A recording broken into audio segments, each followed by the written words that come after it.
Everybody, welcome back to Unexplained Universe, where this is episode 2 of the Villisca Axe Murder House. That's right, tonight we're going to go into some of the suspects in the case.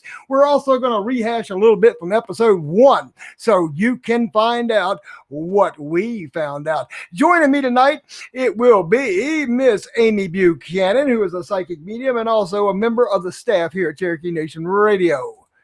Hey, Amy, how you doing tonight? Hey, James, how are you? I am good. I am ready for this episode. I'm loving it, too. Amy's a psychic medium that can feel stuff. She's also one of the staff of our former other company, Cherokee Nation Radio. Also joining us is the founder and creator of Black Raven Paranormal out of Stanton, Virginia. His name's Marty Seibel.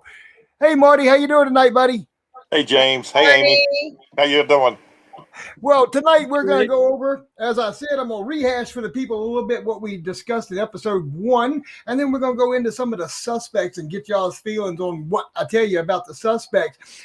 If you remember, Josiah B. Moore, his whole entire family was eradicated from the earth by an unknown killer with an axe. 2 of the family friends, little girls, Lena and Ina Stillinger, were killed in this. 8 people were wiped out on June 10th, 1912. Nobody knows the exact time, but it was between midnight and 5 a.m., they say.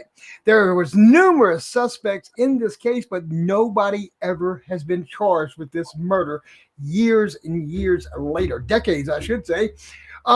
Marty, what is your feeling about, before we get into the suspects, as a paranormal investigator, what is your feeling of who actually committed these murders? What is your feeling? I kind of lean to the theory that it was probably someone wandering through town, just a bum, a wanderer. The railroad being there so close to the house, I just think he was kind of going from town to town. Because there was several other instances where there were murders, axe attacks in a few neighboring states. They didn't garner the attention, though, that the Villisca axe murders did. And right. I think one of the reasons with that is because there were 6 children involved with that. But in that time span, right around that time, there were several, attacks and murders in neighboring states connected to that same railroad. So that's probably there are people that would have had motives to do it, or were definitely suspicious of, which you will discuss and get into tonight. Right. So, right. I mean, everybody's got an opinion, and it's one of the great things, or I won't say great things, but it's one of the things of the unknown with it is nobody does know who committed the murders, and it's still unsolved to this day. Right. Over 100 years later. And it's amazing that well, back in 1912, they really didn't have the technology we had today to solve crimes like this. I mean, even modern day, yourselves, both of you know that we still have crimes to this day that are unsolved. Even in this scientific age that we live in, there's still murders that are unsolved as of today. Amy, I mean, you've read up on some of the stories. Who do you feel? If any of the stories you've read up, who do you feel like his career actually did the murders? Who do you feel like might have done it? I think it might have been a senator. Oh, really? Wow! And believe it or not, you're not alone. But all right, without further ado, let's jump into some of the suspects. Now, the people I'm mentioning, remember, these are suspects. They were never found guilty of the crimes. They were never charged. Some of them were taken to court. I think one was actually taken to court and found not guilty. But let's start off, as Amy just mentioned, the state senator. That's right. A state senator from Iowa was actually suspected in this murder. His name was Frank Jones. He owns the Jones store. Mr. Josiah B. Moore actually worked for this man. He as it says, no one was ever convicted of Villisca axe murders, but there was no shortage of suspects. Now, many historians today who have studied the axe murders, they seem to be made up of 3 different camps. And what do I mean by that? There's many who believe Frank F. Jones, the prominent Villisca resident and Iowa state senator, was responsible for the brutal death of the Moores and the Stillinger children. Many others, which we'll get into, Josiah worked for Frank Jones at the Jones store for several years until he opened his own implement company. What do I mean by implement company? Farming implements. That's what Mr. Josiah B. Moore was involved in. He opened his own store in 1908. Mr. Jones started getting kind of upset with Mr. Moore because Mr. Moore started taking some of the customers from Mr. Jones from his store to his. And that's kind of really ruined it for Mr. Jones. He was extremely upset that Mr. Moore had left his employee. And what Mr. Moore had done, as in many of you know, John Deere is a big farming implement company. Mr. Moore actually succeeded in taking the John Deere franchise with him when he opened his own store. Oh man, that's a big loss in 1912. There's also it's rumor, now let me say this, rumor that Mr. Moore had an affair with Jones's daughter-in-law, Donna, which further fanned the flames of hatred between these two men. Detective Wilkerson of the Burns Detective Agency, he openly accused Frank and his son Albert of hiring William Mansfield to kill Joe Moore. Neither Jones was ever arrested, and both denied. Neither one of the two men were ever arrested, and both denied vehemently that they had any connections to the murder. That was your suspect. Now, we mentioned a man named Mansfield, William Blackie Mansfield. He was actually arrested in 1916. It is rumored that he was paid by Frank Jones to commit the murder. He was from Blue Island, Illinois. He was a prime suspect of the Burns Detective Agency of Kansas City. He was actually accused of being hired, like I said, from Mr. Moore or from Mr. Jones to actually kill and eradicate Mr. Moore and his family. Was it just for Mr. Moore? Possibly. But as we all know in a murder case, don't leave witnesses. Yeah. Now, last week, Marty, we kind of opened the door for him and we kind of gave him a little teaser about a reverend that was involved. Yep, a man of God, a minister. Let me explain to you what I meant by that. Another suspect in this case was Reverend George Jacqueline Kelly. He was actually arrested in 1917. This man, under police arrest, actually gave a confession. That's right. He gave a confession that he committed the murder. But was it given under duress and torture? Now, he was a traveling preacher. Him and his wife settled in Macedonia, Iowa in 1912 after several years of preaching throughout the Midwest. In 1917, Kelly was arrested and charged with the murder of one of the victims of the Villisca axe murder. Kelly was invited to attend the Children's Day exercises at the Presbyterian Church on June 9th of 1912. That's right. He was actually at the exercise that the Moore family attended, that Sarah Moore actually was in charge of. He was present in Villisca on the night of the murders, but here's the thing that kind of leads people to believe that Reverend Kelly actually committed the murders, because he actually left Villisca in the early morning hours of June 10th. That made him a prime suspect in the case. That's right. He took off. Suppose that he made a confession. It made a mockery of the law enforcement practice at the time, and it was withdrawn before his trial began. Kelly's first trial resulted in a hung jury, and he was finally acquitted in the second. Now, there have been rumors, and Marty might be able to elaborate a little bit more on this. It was rumored that Mr. Kelly liked young girls. That's a rumor. Once again, a rumor. We don't want to besmirch the man's reputation, even though he's long gone, but it was rumored. Marty, have you heard those rumors about that man? Yeah, I have. I have, absolutely. What have you heard about that as far as that goes? What have you heard as far as his being a suspect in pedophilia, liking little girls? I mean, what do you? No, there was, and I'm not sure if he was arrested or not, but there was instances where he was referred to, or he was caught as being a peeping Tom. Wow. In people's windows, viewing young girls, going from home to home. I'm not sure if he was arrested or not, though. Right. That. But I know there were some instances, some reports of him being a peeping Tom, having an affection for younger girls, Right. And he was a lot of people considered him eccentric, odd, just weird. Right, exactly. And we talked about it last week that I think it was Leonard Stillinger. She was the only girl in the house that actually had no underwear on. That's right. Her underwear was removed. Did they ever find them? We're not told. I haven't read anything about that.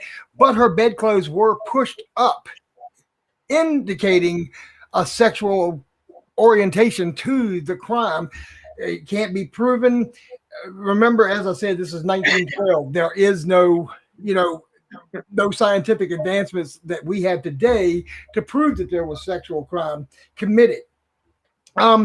Now, one other, a lot of people say that it was act of a serial killer. There's numerous men under that. One of these men was named Henry Lee Moore. He was born on November 1st, 1874. Was he a member? Marty, have you heard? I haven't found anything on it. Was Henry Lee Moore related to the Moore family? Is that? No, he was not. It was a different set of Moores. Yeah, it was a different set of Moors. Okay, I did not know that. But he actually is suspected that Henry fathered a child with a young daughter of a farmer in Franklin County, Iowa. He was sentenced to the Kansas State Reformatory in Hutchinson, Kansas on a forgery charge, can't speak today, and was released on April 11th, 1911. Now, there were some murders in Colorado Springs that he was accused of. And by the way, they're saying, from what I've read, they're saying he was in Villisca, Iowa at the time that these murders occurred. Now, could he have done it? We don't know. There was another man named Andy Sorer. He was detained by the sheriff on June 18th, 1912. A man named Joe Ricks. He was detained in Illinois in June 15th, 1912.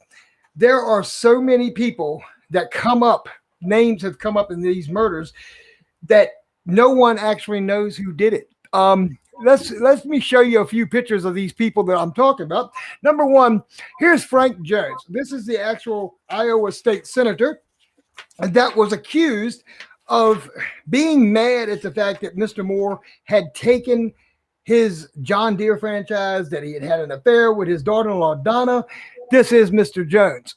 That is what he actually looked like. Okay, William Blackie Mansfield.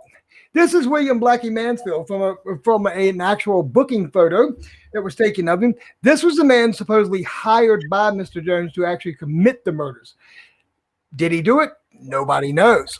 Now, here's all the suspects in tandem. The man you see on the third right there, that is the Reverend. That is Reverend George Jacqueline Kelly, who was arrested in 1917 and was the actual only man that actually faced a trial for the murders. This gentleman here, this is Henry Moore. This is the man that is not related to the Moore family, who is also suspected of the murders. Now, Marty, I know what Amy brought it up before we actually come on the air, that she wished that they could bring up DNA to actually offer the murder weapon, which is shown right here in the museum. That is the actual murder weapon that was left in the home leaning against the wall. This weapon you see here is the actual weapon that killed the Moore family and the Stillinger girls. Amy had brought it up about getting DNA from the axe to solve the murder. I know DNA is a big thing nowadays. What do you think is, in your opinion, not as a criminal investigator or anything like that, but as a paranormal investigator, what do you think your opinion is in the matter of trying to get DNA off this axe to actually prove who did it? I'd be supportive of it. I think it would be worthwhile, because I think it's something that, if there's a way to solve it, or at least, come close to solving it, giving it some kind of resolution, I think that would be a kind of a good thing. Right. Going back to your suspects too, I don't know if you'd mentioned talking about Henry Moore, and I know he wasn't any relation to the Moore family. Correct. If I'm correct, I believe he had committed an axe murder earlier, just prior, or was it shortly after, of his mother, and his grandmother with an axe. I believe it was, if I read correctly, what my information here. Okay. It says here. It says he was actually a month later in October of 1911. A family was killed in Monmouth, Illinois. Just a week later, 5 members of the family in Ellsworth, Kansas, were murdered as they slept. Just a week before the killing of the Moors and Soldiers in Villisca, a man and his wife were killed in Paola, Kansas. The similarity in the crimes were very strikingly similar. Now, it does state here that he was actually convicted of the axe murder of his mother. He was convicted of it. He did. And that is what led these people to believe that Mr. Moore, who, like Marty said, is not related to the Moore family. They're saying that, you know, that kind of led them to believe that he did do it because he actually the axe was his weapon of choice when committing a murder. And that's really, you know, that really freaked him out. And if I'm correct, I think he served time until 1949, I believe. Yes, he did. When I look at it too, I mean, anybody could have, I mean, if there's somebody that's mentally unstable, but I look at who would take an axe, or who would fit the profile to take an axe to children. Right. It's one thing to kill an adult, but a child. Right. And then, you know, the thing with Henry Moore, him being kind of a wanderer, so described as. Another suspect too, I don't know if you had heard of this guy, a name of Andy. I'm trying to think of the last name. I believe I have it here, actually, Marty. I believe I have it. Let me go through my paperwork here. Andy Sawyer. Yes, there we go. Yes. That was close. He was kind of described as a drifter wanderer too, and I think one of the things mentioned with him that he seemed to be fascinated with the murders after which it happened. Right. Continually talked about it with coworkers, I believe, but I think he had an alibi. I think there was an alibi for the night. Did he talk about it? He didn't say that he was there, or he was interested in it, or he just heard about it. Rumors. Just more of an interest in it. Just kept going on and on about it. Wouldn't get off the subject. Right. And they're saying, according to, exactly. He was a hobo, and what it was, his name did turn up in the grand jury testimonies. Now, according to a man named Thomas Dyer of Burlington, Iowa, he was a bridge foreman and a pile driver for Burlington Railroad. S.A. is his first initials. Andy Sawyer had broached his crew in Creston at about 6 a.m. on the morning of the murders. On the morning the murders were discovered. Mr. Sawyer was clean-shaven, wearing a brown suit when he arrived. His shoes were covered in mud, and his pants were nearly to the knees. He asked Mr. Dyer for employment, and Mr. Dyer needed extra man. He was given a job on the spot. Now, Mr. Dyer testified later that evening that when the crew hit Fontanelle, Iowa, Mr. Sawyer purchased a newspaper when he went off by himself to read. The newspaper carried a front page account of the Villisca murders, and according to Mr. Dyer, Sawyer became very interested. He spent 3 hours reading the newspaper about this murder. Now, does that sound weird? Yeah. Dyer's crew complained that Sawyer slept with his clothes on and was anxious to be left alone and left by himself. They were also uneasy about the fact that Sawyer slept. Now, get this. Here is the kicker. The crew on the bridge cruise said that Mr. Sawyer went to bed every night and slept with an axe. Now, he slept with an axe. They said every day, as Marty just stated, said that every day this man spoke about the Villisca axe murders. And he kept asking, had a murderer been apprehended? Has somebody been charged with the crime? Now, I agree with you on that a little bit, Marty. That's kind of weird if you don't know anything about the case. Why are you wondering if an axe murderer has been apprehended? How do you know so much about the case? Now, Mr. Sawyer actually admitted to Mr. Dyer himself that he had been in Villisca, Iowa that Sunday night, and he heard of the murders. He left town because he was afraid he may become a suspect. and that's why he left and showed up in Creston. Hmm. Now, Dyer was suspicious, and he turned him over to the sheriff on June 18th of 1912. Now, prior to the sheriff arriving, Dyer testified he walked up behind Sawyer, and he was rubbing his head with both hands, and all of a sudden jumped up and said to himself, now here's the kicker, people, and that's why we kind of make this show not for kids because of some of the language in it. Mr. Dyer said that when Mr. Sawyer jumped up, his exact words was, I will cut your goddamn heads off. Now, Wow. Now, he said that at the same time that he was making striking motions with the axe he carried and began hitting the piles in front of him. Here's a man with a temper. Nobody had messed with him, and he's sitting here basically jumping up, saying to himself he's going to cut somebody's head off. Kind of weird to me, you know what I'm saying? So, yeah, Marty, you bring it up, Andy Sawyer. I'd never really read good into that, but hey, that is true. And another aspect about Mr. Moore I want to bring up, Mr. Moore was never charged with any of the murders in Colorado Springs. On June 15th, 1912, the police officials in Colorado Springs, they're constantly in touch with the Villisca authorities, and they kind of found parallels in the Moore murders and the Burnham Wayne murders that occurred in Colorado Springs. Now, it's kind of difficult to explain by theory that the same person or persons committed the crimes, but in Villisca, the murderer strung shirts and aprons across the windows to prevent anyone from looking into the house. Now, the person that committed the murders in Colorado Springs, they hung bedspreads across the window. Now, in Villisca, he covered the heads of the victims with bed clothing, wiped the blood from his axe, and removed the stains from his hand and clothing. And this, too, was done in Colorado Springs. Now, in the Iowa town, the doors were locked, an unfastened rear window in each instance, offering the means of entrance for the axeman. So, in Iowa and in Colorado Springs, the doors were locked, but a rear window was slid up where the man come in and out. Will we ever know who committed these murders? Probably not. Probably not. But it's a famous case. As Marty will tell you, he's been there numerous times.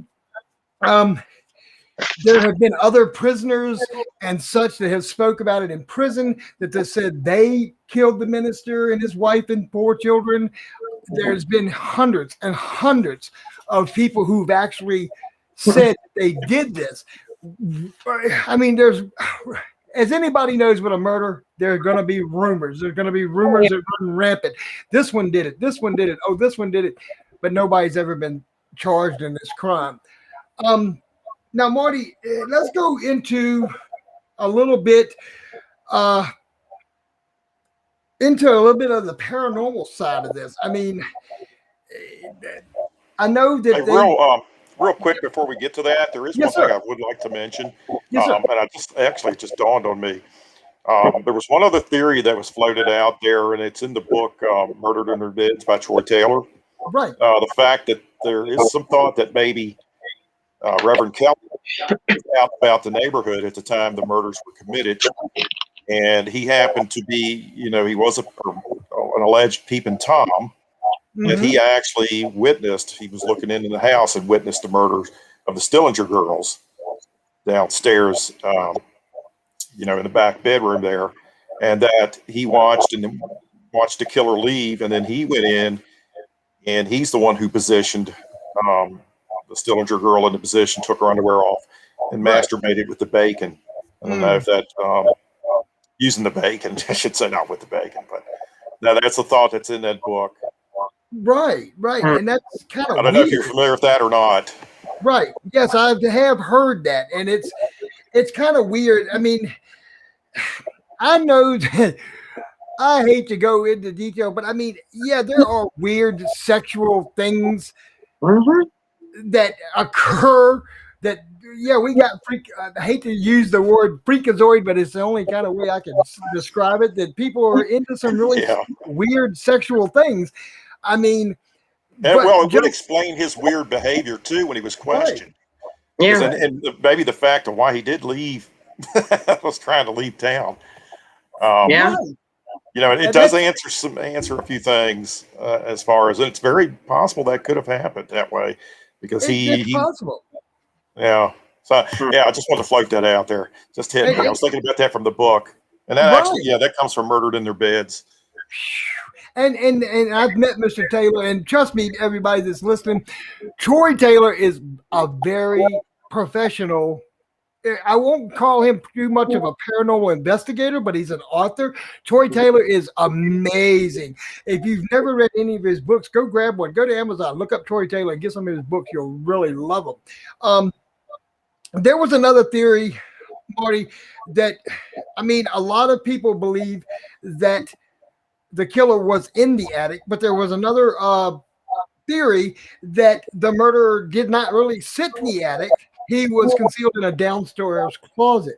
But from what I've read, they don't believe that because they say that the constable and everybody that investigated the murder actually found cigarettes in the attic where it looked like the man was actually smoking, waiting for these people to come home.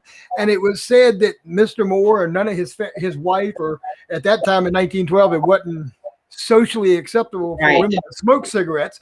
So it would have to be Mr. Moore, but they said Mr. Moore didn't smoke. So if he was concealed in a downstairs closet, how did cigarette butts get in the upper attic if there was no, if Mr. Moore didn't smoke? What's your feelings on that? I still go with the theory. I think the killer did hide in the attic and the cigarettes were found there. Being at the house, been there a few times, the way the attic is laid out, it's not like it's something you have to come down from, or any stairs or steps or anything that drops out. It's on the same level. You just open the door and you go right through, and then you're in the bedroom. So, it's very possible. It would have been it would have been a good place to hide. Right. Seen of it. Now, are you saying that J.B. Moore, to our knowledge, did not smoke? Correct. That's what they said. They said he did not partake of, as we call it now, the devil's juice, or he didn't smoke tobacco. He was a very upstanding member of society, a member of his community in Iowa.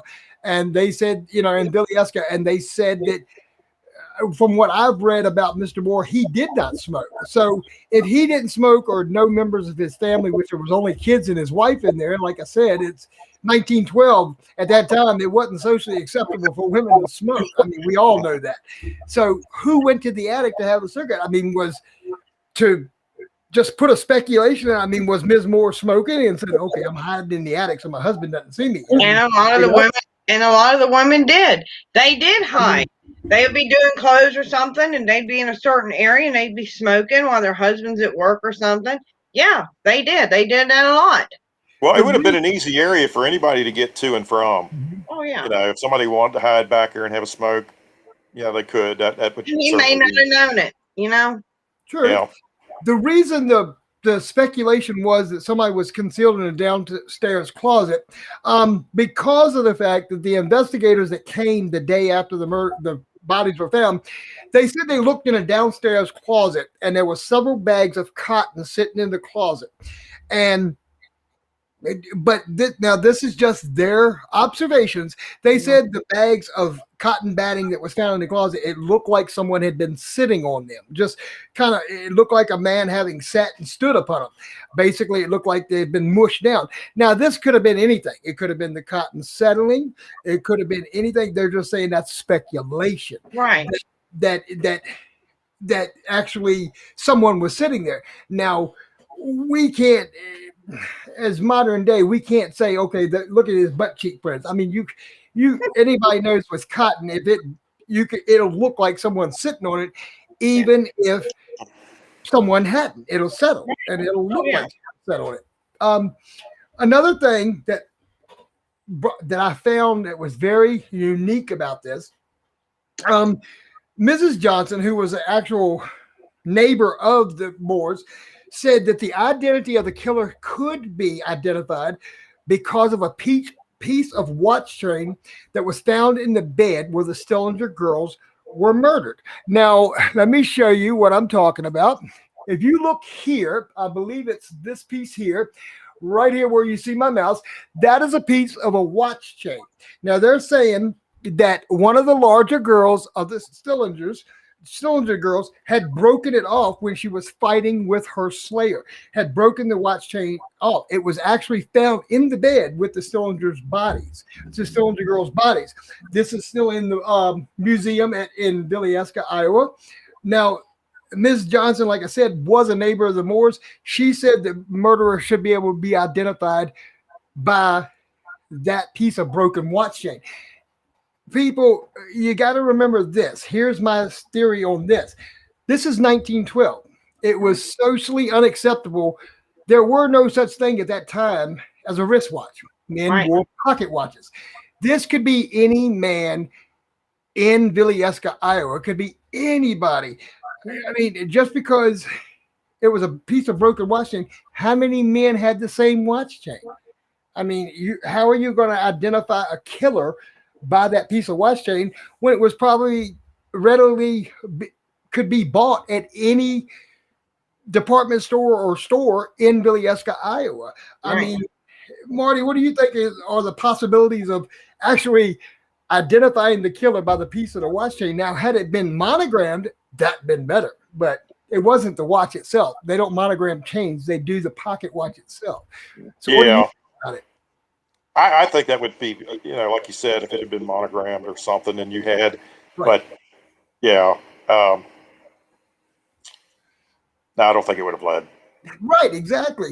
And there's one more theory that came out, which the investigators found, which a lot of people don't know this. They said that there was an unoccupied room in the front room.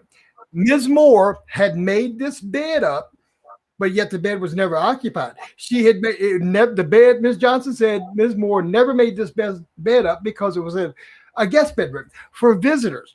Now they said the night before they went to the church, the day before they went to the church, Ms. Moore, she had come to visit the Moores, and Sarah was in there making this bed. She had put linens on it, fresh sheets, a blanket. Now the theory is that, from what the investigators had said, that the Moore family was expecting another visitor that was supposed to stay all night with them. But they said they never showed up. Now, friends of the Moore family said this isn't true. It's just a theory. It's a speculation. They're saying it could have been Mrs. Moore's sister. But they said the Moore's sister had went back to Omaha, but she returned back from Omaha for the funeral. So it couldn't have been her. But that's another theory. They said that Ms. Moore had made this bed for somebody else they expected to stay all night. Now, I don't know. I don't. It's basically, if you want to go by it, it's conspiracy theories, people, just like it normally is in the John F. Kennedy assassination, the Roswell, New Mexico UFO crash.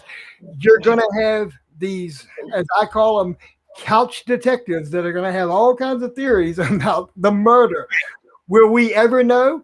Doubtful very seriously. But I mean, and you're going on hearsay. Exactly. Now, had one of these people survived, which it's technically impossible the way their heads were bashed in, but had one survived, we may know who have done it. They could have, had one of the Stillinger girls lived long enough to speak to the investigator. Oh, this man looked like this. That would have been great, but that's not the case. This is one of history's most infamous murder trials that will never, or murders that we'll never be able to solve. And that's amazing. I mean, it's just, what would we be sitting here to talk about tonight if it hadn't have been solved? I mean, if it had been solved, we wouldn't have something. It wouldn't be a famous house that people just want to flock from all around the world just to see this house. Right. And from what Marty has said to us before in episode 1, a lot of people come to this house. They love to stay the night. People are fascinated about the paranormal. A lot of people say, skeptics say, oh, there's no such thing as the paranormal, but they're the first ones that actually flock to a bed and breakfast to spend the night in a haunted room. The same ones that say this doesn't happen. So if you don't believe it happened, why are waiting lists for haunted bed and breakfast years, 2 years, 3 years long before you can actually get a room? Why is that? Yeah. What do Well, you think? I think people, with the event that occurred there, Right. the fact too that paranormal activity associated with it, and let's face it, this was other than the sinking of the Titanic, this was a big story, Yes, Yeah. it was. and there were other axe murders that were committed, certainly, and they didn't gather hardly any of that kind of Right. attention that this one here particularly did. And one Exactly. thing it does another thing that kind of fascinates me with the case that I kind of find hard to explain is it's pretty much assumed that J.B. Moore was the first that was taken out. Mhm. And it was with the sharp, well, we know it was with the sharp end of the axe. It Right. just seems to me some kind of reason that would have awakened his wife and that there would have been some type of struggle. But Right. yet you don't see or you don't hear of that. And Right. I find that very odd. And I would think maybe even possibly one of the children. Well, we know with the Stillinger girls, one did, Right. and did attempt to fight back. But I Right. would have thought maybe it would have been more with other people as well, and it wasn't. And that to me, it's just that's really odd with it too. Right. And to not get off subject of our Villisca, Iowa axe murder house, but to use another more modern day murder. Mhm. Long Island, New York. You had the Amityville house that was Yeah. owned by the DeFeo family. Ronald DeFeo went through his house with a high-powered rifle, and this has been known fact. Known fact, it's been proven. The man went through the house with a high-powered rifle, shot his father. His mother never woke up. Right beside him, Yeah. shot his father to death with a high-powered rifle, killed his mother. Now, this house is, if you've ever seen the Amityville, as I call it, horror house, if you've ever seen it, the house is not that large. When he shot the father, the mother was right beside him. Why didn't she wake up? She never woke up. None of the other kids, his sisters and his brothers, never woke up out of their bed as he's shooting them to death with a high-powered rifle. Anybody that is a hunter or has hunted or fired a high-powered rifle, that is a sound that is going to wake you from your sound sleep. I don't care if you're dead to sleep, but none of the families of the DeFeo family ever woke up as they're being shot to death in this home. Now, that leads back to what Marty just said as far as the axe murder house. No one woke up. You mean to tell me that the man, the first blow that he made to Mr. Moore, that Mr. Moore didn't make a sound? He didn't. Was it a fatal blow, the first strike? But even at that point, his wife laying in the bed beside him, as Marty said, should have felt that bed move and shook her to be like, what is going on with my husband? And woke up, but it never happened. None of the children woke up except Lena. They do say that she was the only one that actually woke up. But and I do, that leads me to believe that, at this time, I'm sure they weren't drugged or anything like that. But that's another, everybody knows, as you know, Marty, the paranormal is something that's unexplained. That's what paranormal means. It's unexplained. Why didn't this family wake up when these murders were occurring? Somebody had to scream out. He couldn't have killed everybody with one single blow. They had to make a noise, but nobody woke up. That's weird. That's very Well, as they said, we would have had to hit J.B. Moore many Right. times for them not to be able to find his eyes. exactly. They could not locate his eyes. Right. And it's puzzling. I think the eyes are taken as souvenirs. That's what I was getting ready to bring up to you, Marty. I mean, what is your opinion as far as, it is said in the reports that the investigators actually searched under the bed. They moved the dresser. They looked behind the dresser. They looked all over that bedroom. But J.B. Moore's eyes were never located anywhere in this master bedroom, as we call it nowadays. There were no eyes there. Did the killer take them as a memento? Did he take them as if we know in modern crime, a lot of people will take something that belonged to the victim as a remembrance of their crime. Jeffrey Dahmer, for instance, would keep body parts of his victims because he didn't want to let them go. He was in love with them. He wanted to keep a part of them. He felt It's like almost kind of like it's a trophy, almost. Right. exactly, Yeah. exactly. And that's possible that the killer could have very well have done that. Could have taken them with him. Certainly if he's sick enough to use the axe on, Right. 8 people and 6 of them being children, he's sick enough to take something with him. And I agree with that. I mean, that is, and my thing is about it is what, in your opinion, Marty, and I mean, I hate to bring it up, but it kind of falls in the same aspect of what we're talking about. What is it in this period of, this period of history that people liked an axe? I mean, was it a readily available weapon? I mean, we've got Lizzie Borden.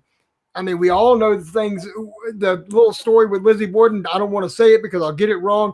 Lizzie Borden gave her mother 40 whacks. When she saw what she had done, she gave her father 41. I mean, Right. I mean, at this time period, I don't know what you would call it, in this time period before the turn of the century, it seemed like a lot of these murders were committed with axes. I mean, was it just a readily available weapon at that time? I mean, Yeah, I think so. I think it was. It was something that was easily obtained. And in a situation with the Morehouse, it was just lying around. So it was picked up and used. There's another theory too with it too that, I mean, when you have something that happens like that to that magnitude, there are going to be copycat Oh, cases yeah. or killers. It's only natural that would breed from it too. Right. And the axe, it's something that's so horrific, it's going to garner attention. And a Right. lot of killers too that do use a weapon of let choice, it's something that's going to more than likely make national headlines. So I think that's another part of it as well. You had asked earlier too. You'd said something about with peril that people that flock to the house or whatnot, and I believe a lot of that is there's just a morbid curiosity or interest in it. Yeah. I think and even myself is guilty of that. I think we all are to some degree. Mhm. The fact of what happened there, the event that happened there, and I can tell you, more so the second time we were there, the people that just come around with the cameras and everything, it was just unbelievable. Yeah, it's Unbelievable. Well, we had the same thing occur at Lizzie Borden too. Lizzie right. I Borden, can very believe it. similar. It's just that curiosity. I mean, you don't want to believe in the paranormal, but then again, something about you says, where there's something out there we can't explain. I mean, Mhm. there are things in this.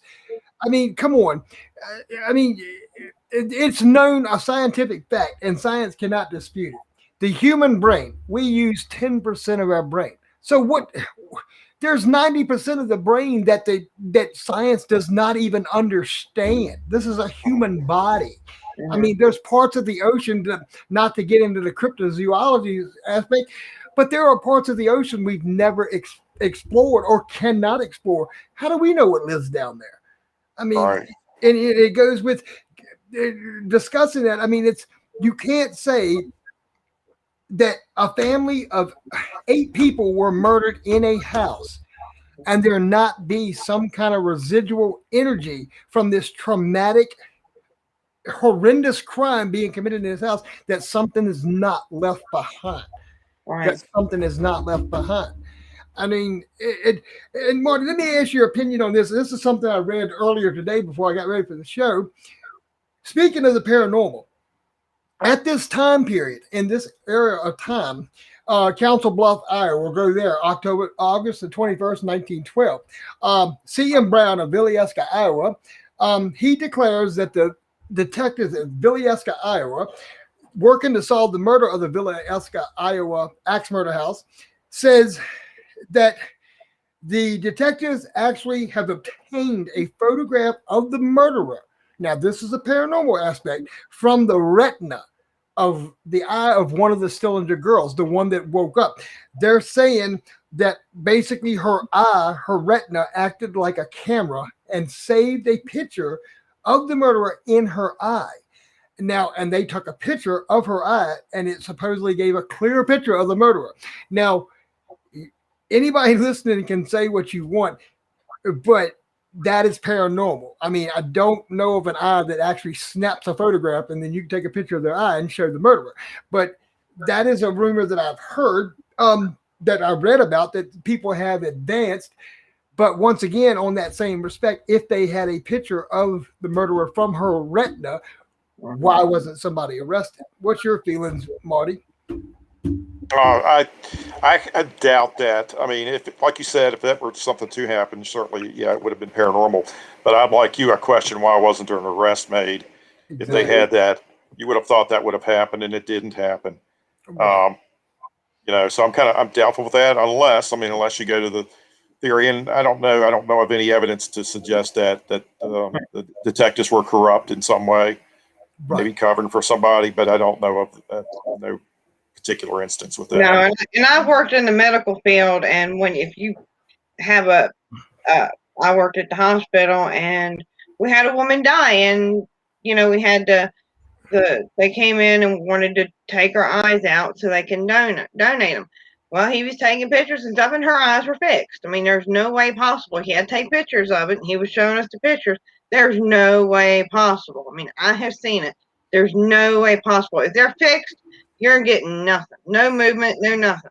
And with touching on the base of what you said, Amy, for many years, I was a paramedic, and I worked a lot of murder scenes. I worked a lot of car wrecks. And I know for a scientific fact, when a person dies, their eyes, if they've been dead for a few hours, their eyes become foggy. Right. They get a film over their eyes. It is part of the natural decomposition process. Yeah. It's normal. It's going to happen. If the person has laid in the same position, we're going to get what's called pooling. The blood is going to settle at the lowest part of the body. Right. And, the coroner has never, at this time in 1912, the coroner never expressed, he could tell the basic time of death or estimate of the time of death because of these instances. Right. The film over top of the eyes, the pooling of the blood in the bodies, of how long they've been laying there, how many hours they had been laying in the same spot. Rigor mortis, they had stated in the coroner report, was prevalent. We all know rigor mortis sets in a couple of hours after death, and it lasts for up to 12 to 24 hours. So the only reason I could think maybe that might have been suggested back then is perhaps in hopes of maybe the killer might get nervous and might confess. Just something out there to throw that out there. Bluffing or something. Right. It's not like they did in a Wild Wild West movie with Will Smith, where he turned guy's head around and showed him that thingy. That ain't how it works. Exactly. That's not how it works. Marty, now, I know you've been there numerous times. I've been there once myself. Want to take my wife and go back. Maybe even set up a tour bus to go back if we can get the family to let us in. Here's my thing. When you went, did you actually have a medium in attendance with you, or was it just your paranormal team?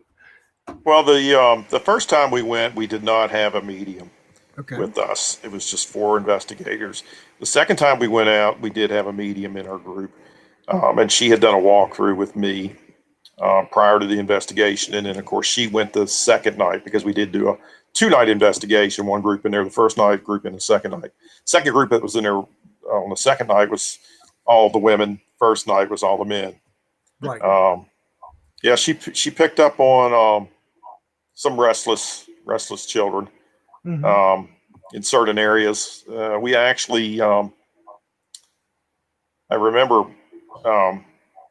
upstairs, going in the upstairs through the bedroom, a lot of heaviness up and through there. And of course, as you go up to the top of the steps, the first bedroom you come to is that of J.D. Moore and his wife. And then you take just a short few steps, and you're right there to the left is the attic. The attic basically sets in right between the 2 bedrooms. And you have the children's room to the front of the house. Theirs was to the parents' house, bedroom to the back. Very heavy feeling up and through there. Wow.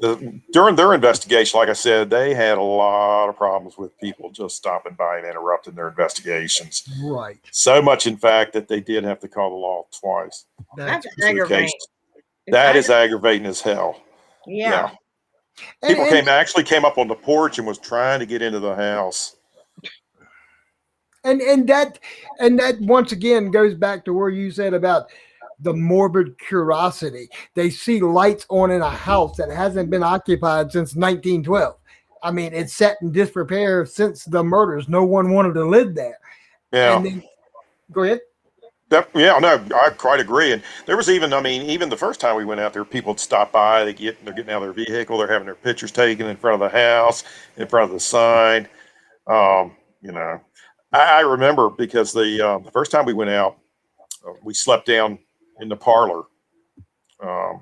We all put the sleeping bags down on the floor and slept down there. And it was about maybe 6:30 or 7.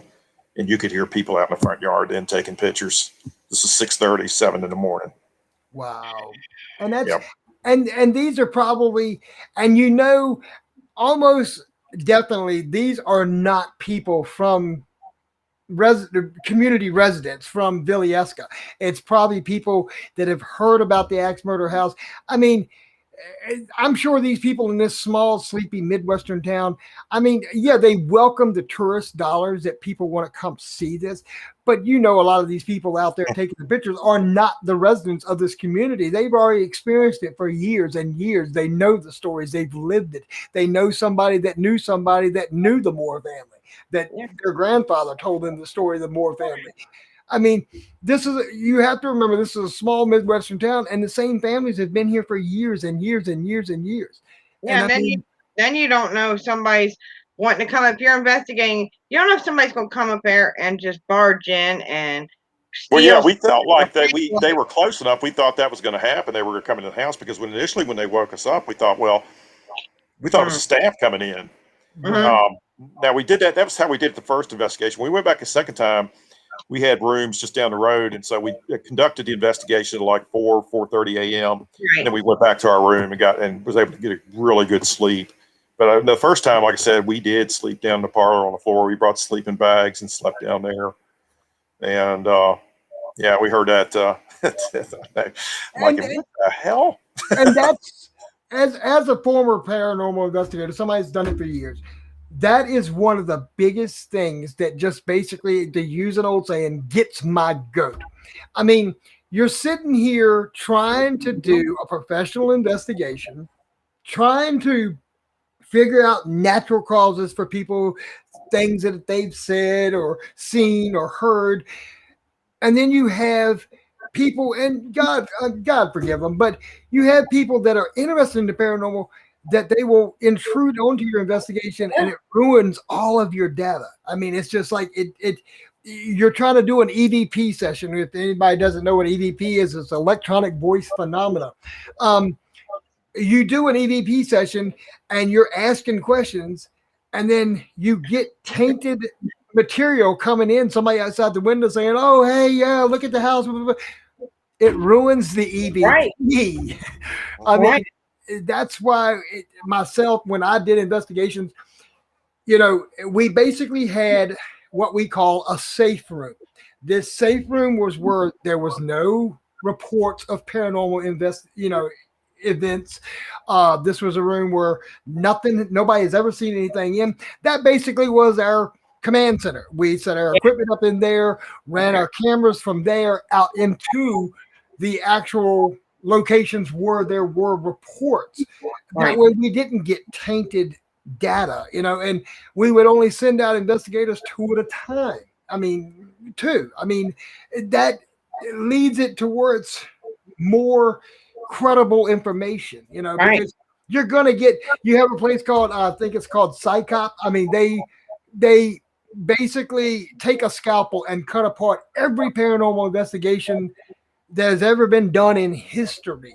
And this organization they are a bunch of skeptics that try to say, oh, y'all are crazy. Y'all need drugs. I mean, you need some psychiatric medicines because there's no such thing as a paranormal. Growing up and I hate to say this, but growing up in Tennessee, I mean, I have been through graveyards in Tennessee, and Tennessee is one of the oldest states in the Union. I've been to graveyards in Tennessee where I have seen mist coming across the graveyard when there are no fog. I've seen shadow people walking across the graveyard. I mean, it's not a figment of my imagination. There are too many reliable people that have seen this stuff.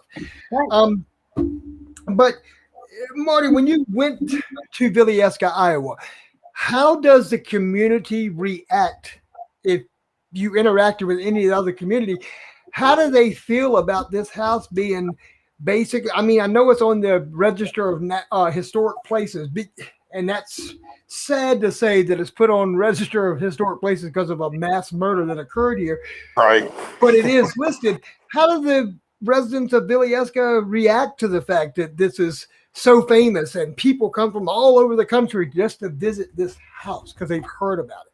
You know, we didn't meet a lot of people, but the few that we did, they're very laid back. And of course, everybody knows about it. But to them, I guess, because they're so used to it, it's just they're just laid back and cool with it.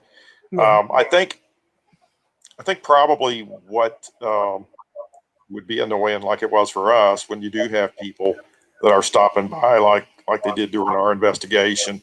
There was one group that were kids. We believe they were local. They were like younger teenagers, so to speak. Right. Other people, you know, passing by. Like I said, it's so numerous. You know, your car comes by and the people get out. And they're out in front taking photographs, whatnot. But as far as the residents, yeah, they're real laid back. It's a real laid back, small town atmosphere. Right. And I know when we drove out there, it's a 22-hour drive to get out there. Ooh, Wow. From here, 22 hours. That's a full day, yeah. When we got out, and I know you might have picked up on that when you're out there, James, there's not a lot in Iowa. No, there's not. Not unless you like cornfields. Yeah, cornfields. Plenty of cornfields back home, y'all. Come on now. and my thing, Marty, you know yourself from being a paranormal investigator and still active in the field, that the one thing that once again gets my goat is you have like the Mansfield Reformatory until someone actually took it over. The Waverly Sanatorium. When you get young kids, teenagers in here, the McMinn or the McMinn family, I think it's called. Their names are. If I messed it up, I apologize. But luckily for this house, they actually bought the property, because most paranormal sites, when teenagers get wind of it, they'll go in, they'll break out windows, they'll put graffiti on the walls, they completely deface, you know, places like myself and Marty that try to get into to actually do paranormal investigations. It's been destroyed. I mean, there's locations. I mean, basically the DeJarnette Center. Yeah. I have not been there, but never got to go in. You know, like I said, they won't let you in now because of the asbestos in the location. Well, that's one reason, but there's another reason behind that too, and you just touched on it. It's just simply because of the amount of attention that it gets, and from the people that do break in and do bad things. We know for a fact that they were contemplated one time about making it available to people to go inside and cleaning up some of that. Wow. But it just got so out of control with people breaking in, going in, doing anything from vandalism to satanic stuff to you know, half-ass investigations, and I can just go on and on. We were very fortunate. We did ghost tours there. He would not let us go inside John Avoli with the Frontier Culture Museum, but he would let us take people up to the front of the buildings, and it was extremely successful. Right. But having said that, because it was in the national or in the spotlight, so to speak, Yes, it was. break-ins just quadrupled. I mean, the last week we did tours there, the last season, they caught 13 people that just in 1 week. Last week there of breaking and entering. And I said, and they that convicted every one of them, and they got a nice $500 fine for all the hours community service and in court cost. And that's my thing. That is what ruins people who love the paranormal field. It ruins it because of the fact that you and the number one rule, people that are tuned in, the number one rule of a paranormal team, any team you join, their number one rule is we will not trespass on private property without written permission.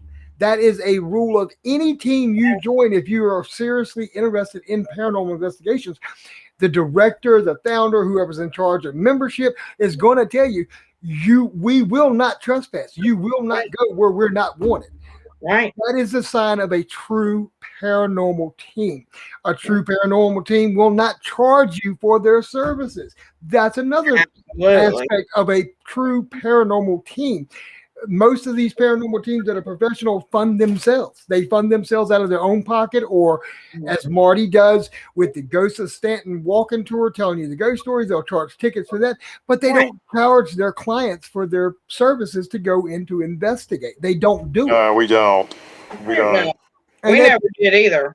Yeah, and you'll have people, there are scam artists out here, don't get me wrong, ran into many of them, where they'll say, oh, you pay me this amount of fee and I'll come in and clean your house. Right. Okay, I'll smudge your house with white sage and all the ghosts will be gone. Boo, boo, boo. And to me, that just irks me that people try to scam these people who are experiencing something they cannot explain and just scam them out of their money. It's just, oh, I'm sorry, we're getting off subject, but hey, I love talking about the paranormal. So does Marty, but it's just something that just, me and Marty, like I said, everybody's listening. Me and Marty have known each other quite a few years. And believe me, there are some great teams. Don't get me wrong. I'm not taking away from anybody. There are some great professional paranormal teams out here. But then you have some of these wannabes that will violate every rule that a professional paranormal team has. They violate everything. They'll trespass. But even with the DeJarnette Center, I'm sure there's still belongings in there from residents that used to be there. I'm sure they never took a lot of the stuff out. I'm sure there's paperwork talking about residents were in there. There are furniture that was in there at the time residents were in there. And that'll be another subject for another episode of Unexplained Universe, where we'll broach on the subject of the DeJarnette Center for people in Stanton and that don't know the history. You don't know the horrors that went on in this hospital. There were numerous horrors in this hospital by Mr. DeJarnette. But you know yourself, Marty, I mean, that would be a treasure trove of history just to get in, just to look at the patient records and the furniture that was there when it was, I like to use the word behavioral institute at that time.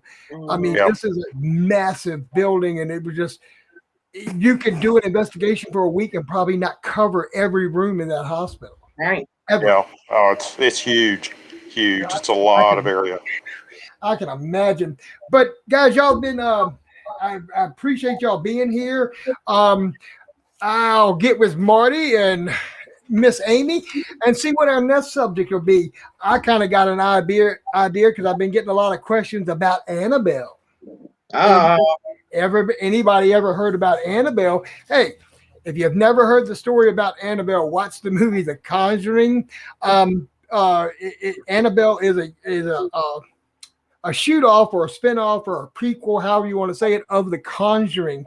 These are actual haunted locations that the late great Ed and Lorraine Warren investigated. Believe it or not, I have met, after me and Marty lost contact, I actually met Ed and Lorraine Warren before they passed away. I actually went to their, we lost Marty. Uh-oh. Where'd he go? But I've actually, there he comes back. We lost you for a second there, buddy. What did you do? Oh, I didn't do anything. It just popped off. Who knows? As I was saying, when me and Marty lost touch, I actually met Ed and Lorraine Warren before they passed away. And I actually went to they actually had, I don't know if it's still open, if their son and daughters are still doing it, but they had a paranormal museum. Yes, it's open. I am telling you, people, I went to this museum and I saw the actual Annabelle doll. And I'm just leading into what our next subject may be on Unexplained Universe. I seen the actual Annabelle doll and she looks nothing like the real movie. Believe it or not, this doll was a Raggedy Ann doll. She was bought from a Goodwill store. Now, we'll get into that story later. We'll get with Marty and then we'll talk about it. But I went to this museum and I've got to say it. The way Ed and Lorraine knew that there was something with this doll because they have it behind a glass case. They have a cross installed on this glass case. And they have in gigantic letters, do not open, exclamation point, exclamation point, exclamation point. Man, if you don't know the story about Annabelle, you don't know what you're missing. We might get into that next time, but Marty, any upcoming investigations or any famous places you're going to with Black Raven? Right now, we're looking at doing the Nickerson Sneed House down in Southwest Virginia. Okay. Where's it at? What's that? So where's it at? I believe it's Glasgow. I believe. Sneed House. Okay. We're just looking into that. The other is too. We're thinking about doing an investigation out to Point Lookout State Park.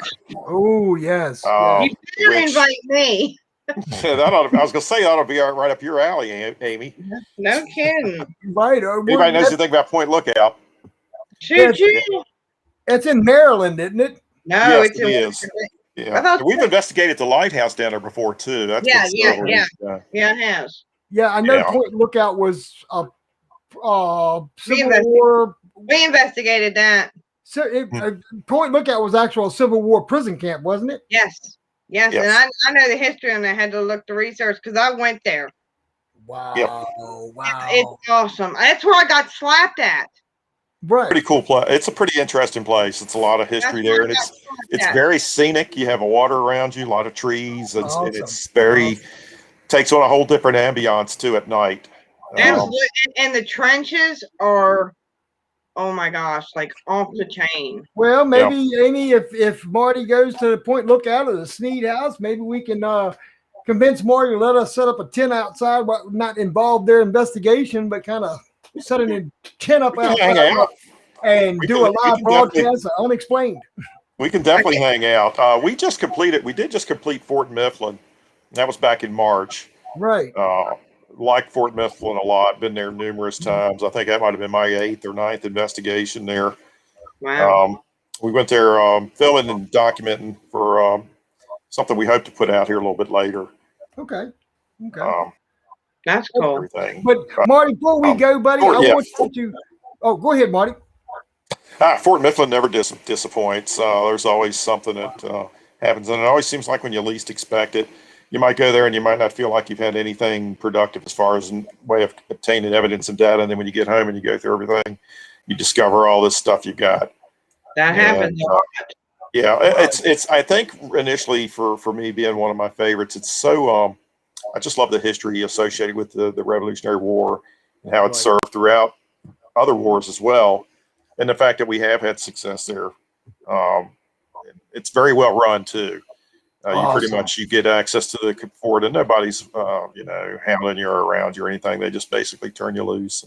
Right. It's we check in usually around 5 and don't have to be out till like 7 the next day. Oh, next morning. So you're in there quite a while. That's pretty nice, and that's good that they let you go have free reign, especially with professional teams that they know it's not going to cause damage, where you can actually do a very good investigation with nobody bugging you, get good data, stuff like that. That's awesome. Oh yeah.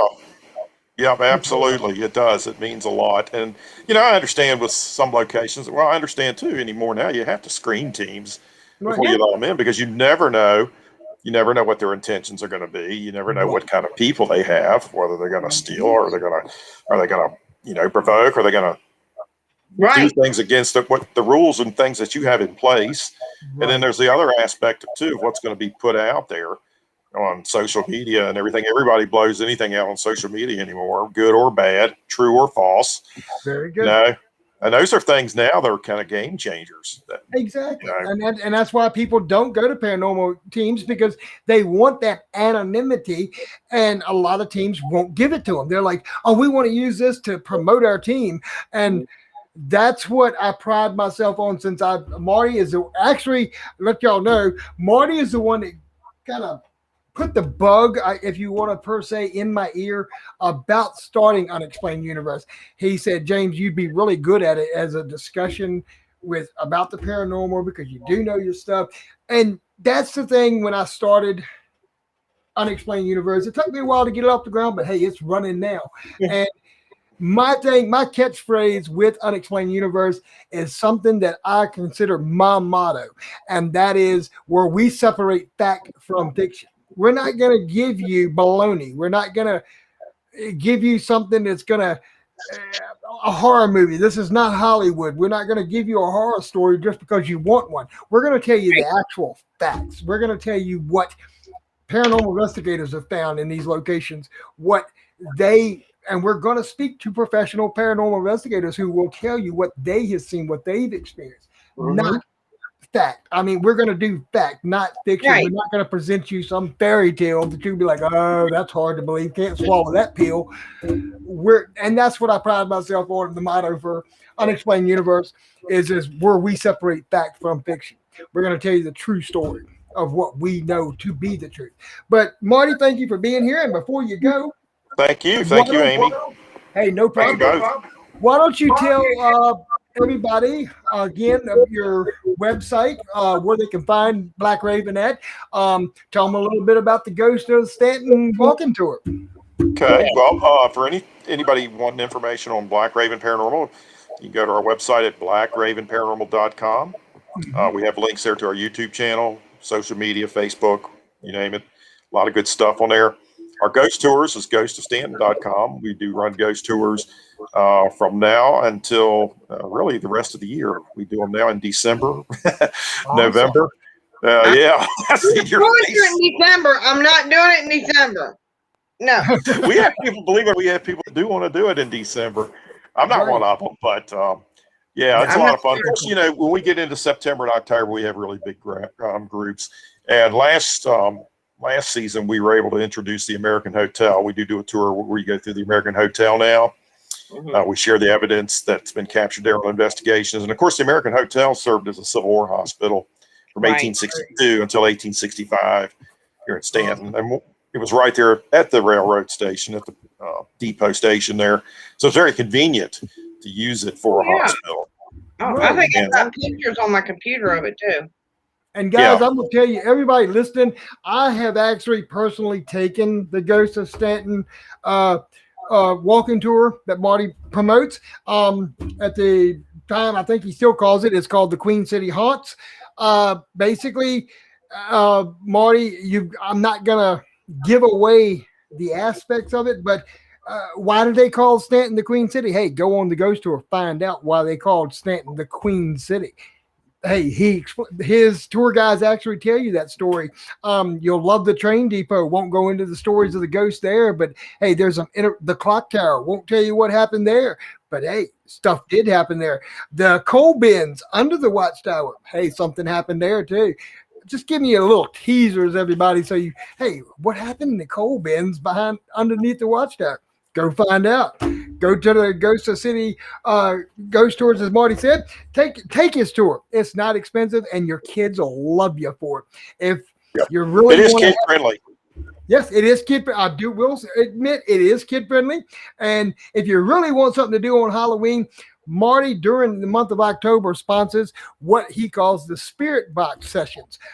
He holds this at the train depot, and believe me, Marty has shared some of the evidence he's caught off these spirit boxes, and believe me, it'll send you want a horror story? Hey, Hollywood can't invent it no better than this. You'll hear voices from beyond the grave, people speaking to you, and if anybody doesn't know what a spirit box is, Marty, I'm going to leave this up to you. Why don't you tell them what a spirit box is? I love the ghost box. I love the ghost box.